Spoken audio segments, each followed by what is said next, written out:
Hi folks, Puffin here with another spell to end fascism. I've been doing these, and this one again will have the target of Joe Biden using, if I can light the candle of truth, light the candle of magic with the light of truth.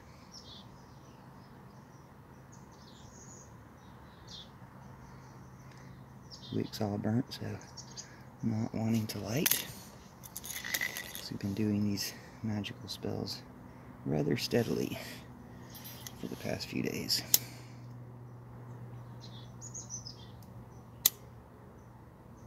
And we're almost done with this candle. So maybe I could push it up so I can get around the Iron Elf's arms here. And so the arms are trying to prevent the lighting of the candle of truth, or the candle of magic with the light of truth. And we'll have to work around that. So let's see how much of a workaround that is going to be. Again, if I could rotate this candle, but it's pretty waxed in there now.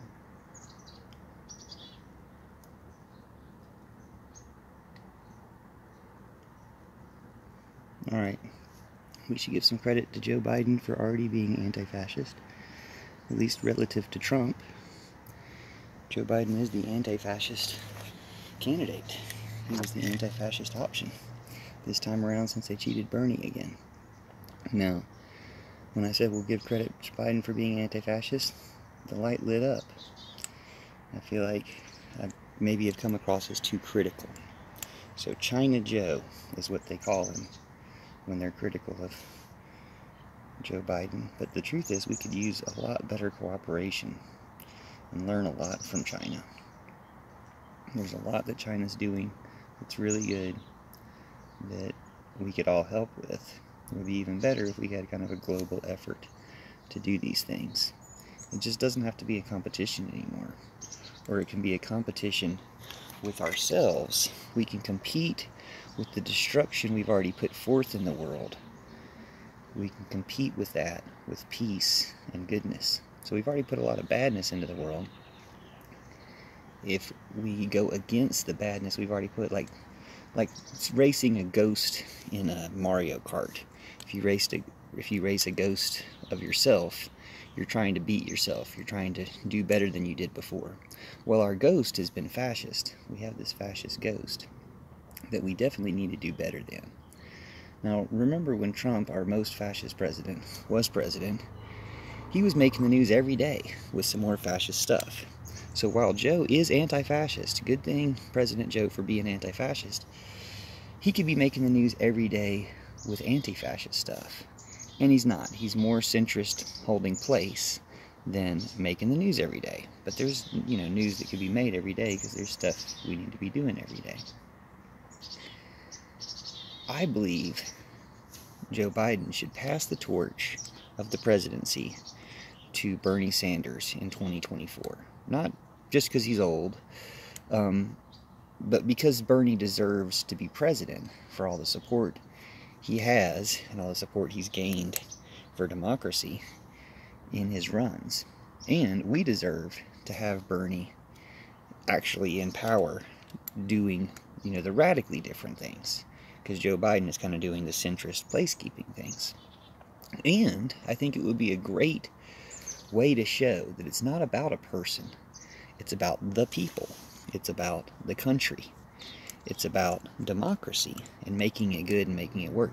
So gracefully losing, instead of trying to cheat, gracefully losing a legitimate primary to Bernie would put Bernie in line to be president in 2024. And it would show the world, the Democrats and everybody could show the world that the whole clinging to power thing is evil and bad. The thing that Trump did is evil and bad.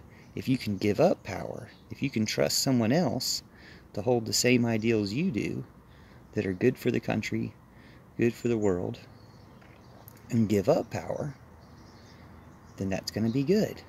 See, I'm bringing the light of truth up into the head of the Iron Elf. because we have good ideals, and it's good when we live up to them. I'm going to spill some of that wax so this goes down even faster. And if you can trust people to actually live up to those good ideals, we will do good things. Like, that's what America's all about. This is the American dream. And Joe Biden is a huge part of the American dream. He's our 46th president.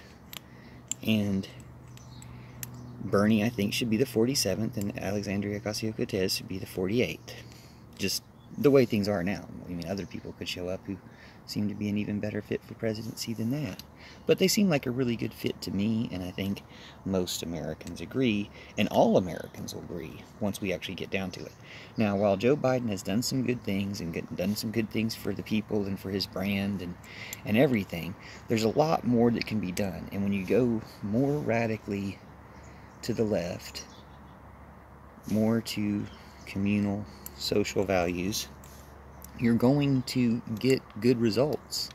Like, you're not going to fail. Like, what causes a lot of these countries to do that, to fail, is interference from America trying to stop that influence from spreading. So, I don't know what's going on in Cuba right now, but one of the worst things Joe Biden has done is have his Cuban Homeland Security Secretary, or whoever he is, tell the Cuban people not to come here. Now, don't come here on a dangerous raft. That's good advice, to try to keep people from making dangerous passages. But at that point, help people out. Send boats, send planes, whatever. Send the things that people need.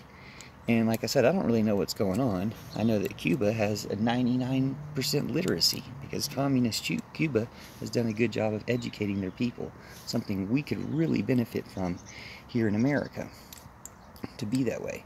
I don't know if it's interference, or if it's corruption, or if it's corruption due to interference, or what it is that has been going on there.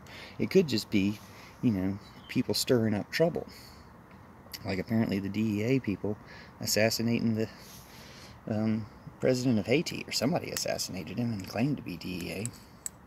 So at least using the guise of American fascism to accomplish an assassination. And, that's bad form.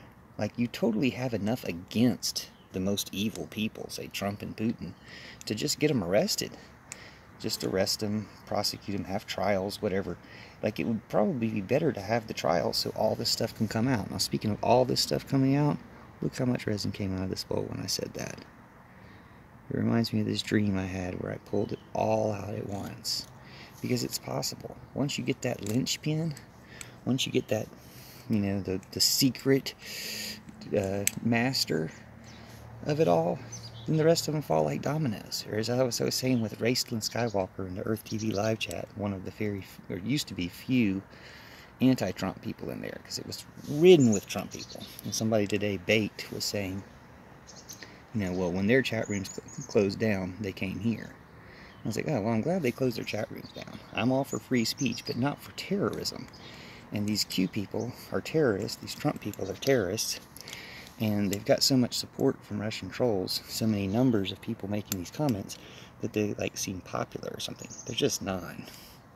And once we get all this out in the open, once we get everybody to know how bad these people really have been, no one's ever going to want to associate with them. Like, I like to say Trump virus killed capitalism, because the Black Plague killed feudalism. It did. I mean, after the Black Plague, maybe half of humanity died in the Black Plague. They don't even know. It could be between 1/3 and 2/3 of all humans died in the Black Plague. And after that, work conditions were different. And they couldn't get the feudalist system to work anymore, where they just had, lords and serfs and stuff. Nobody wanted to do that anymore. So the people, after the Black Plague, killed feudalism. And the people, after Trump virus, can kill capitalism. It can be done. We don't need this system anymore. We can have a better system. Like, we've thought of way better systems a long time ago.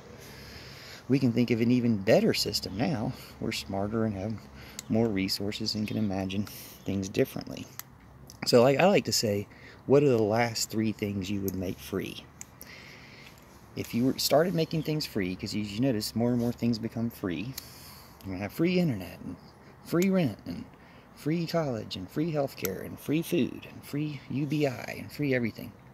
Well, once you start the big trend of making everything free, what are the last things you would make free? And the reason I ask it is it's like a Zen koan. There's not an answer.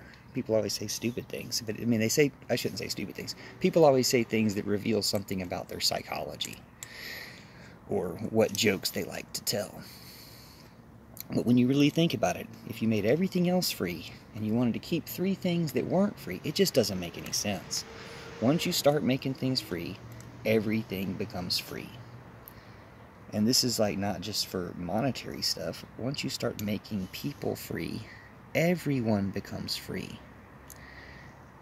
Now, the reason they don't want anyone free is it doesn't matter who you make free to start this process. You can make the most privileged people more free by freeing them from the racism and stuff that enables that privilege. Or at least, becoming aware of it. Then they can be more free of it. Because it's really holding it, while it promotes them in the world, it holds them down spiritually. Now, if you choose someone else who's been held down in the world and help make them free, who knows what that opens up? Because there's all sorts of untapped potential to people who are just surviving or struggling with, terrible systems, aren't able to access. And that's one thing I've always said about myself. I would be a great writer, I would be a great artist, if given the time and space to do it. And then the pandemic and lockdown gave me the time and space to do it. It didn't have to be this long. We could have stopped the virus like some countries did in a month or 2 with a sufficient lockdown. Unfortunately, we had a fascist trying to spread the virus instead of trying to stop it. And so it's still that way. So we've got to stop that to get back to anything. But, one thing we'll get back to is protest, unless you change the things that, need to be fixed. So we're going to be doing a lot.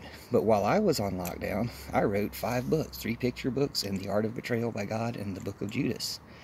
And I opened the Church of Judas, which I think is fulfilling a prophecy Jesus gave 2,000 years ago to Judas, that they destroyed every copy except for one that we know of by the year 200 AD.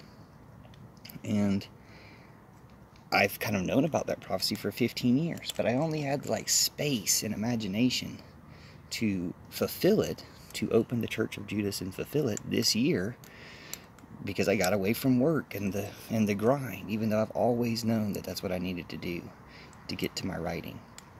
So in that sense, slowing things down and shutting things down, having a shutdown or a lockdown to put a pause on some capitalism. I mean, you can feel the cleanness of the air. The air got cleaner, and they measured it, but things got cleaner and better. You can see the wax dripping away from the candle of magic. Let me just hone in on that. As I say that, I'm going to pull this spell to an end. You can see the candle flame just getting to the bottom of the candle of magic, going through his arms. This reminds me, and it's in the groin area of the Iron Elf, how much we need to restore sexuality to end fascism. And maybe I'll focus on that. But since this is the Joe Biden bowl, I imagine he's got a pretty good sex life with Jill. Well, enjoy that. Let that magic be how you realize, wow, we could be doing this. I'm the president. I could be making like this. Jesus, this could be amazing. Because it could. And hopefully Joe Biden will already start living up to those ideals and just tell us, hey, I want Bernie to be president next. He was a big part of this. We want to go full force. And then Bernie will be paving the way, just one term, pave the way for AOC in 2028. I can see all this coming together real nice. So, thanks for watching, thanks for sharing, thanks for participating, and thanks for already being anti-fascist, Joe Biden. I've got to give you that credit. Thanks for starting off being a huge step towards freedom and democracy away from the fascism of Trump. And let's just keep up the momentum. Let's keep going. Let's keep moving forward. So thanks for watching. Thanks for participating. Your comments are great, whatever they are. They help the magic. And make a wish. Put your wishes and intentions in these comments. And that way you can come back in a later comment and verify when they came true. So thanks for watching. And we'll see you soon. And thanks, Americans. Thanks, everybody around the world for supporting the effort for democracy and freedom. And thanks Joe Biden for being anti-fascist. Thanks Bernie for helping hold him to be an anti-fascist. And hopefully I will pass the torch. Biden to Bernie to AOC is my plan for the next 2 terms. Thanks, and we'll see y'all soon.